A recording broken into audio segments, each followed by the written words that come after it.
In this tutorial video for the complete volume pump strategy, we're going to go over just the properties tab.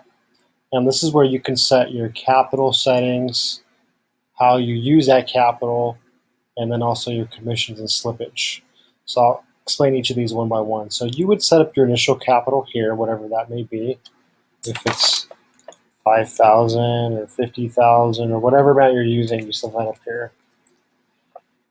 And then your default, your base currency can be whatever you use by default, most likely be USD.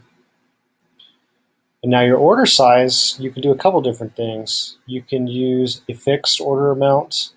Say if you want to use, you have $100,000 initial capital and you want to use $100,000 on every trade, you can put that in here like that.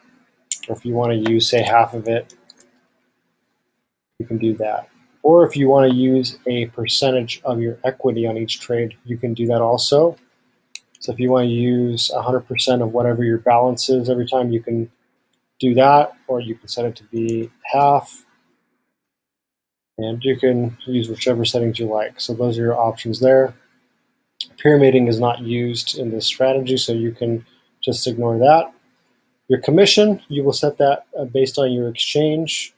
Remember that every trade, whether it's an entry or exit, will take a piece of commission, whether it's a maker or taker, and that will vary based on the exchange that you use. But you could use any of these settings here. Percent is usually what's most common, and then you just set that up. This is a 10% per order for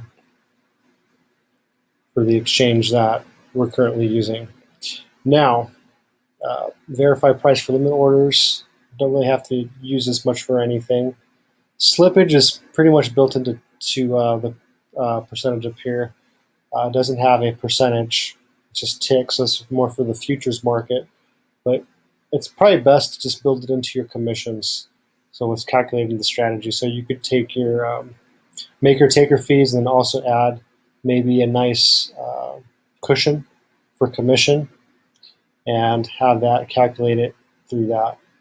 And then this recalculate down here is every time we're over here, every time there's a new bar on every tick, it's going to recalculate your settings and your strategy. So you want to have that selected. Really don't need to have after orders filled. That's done automatically. So that's how this properties section works. Thanks for watching and happy trading. Thank you.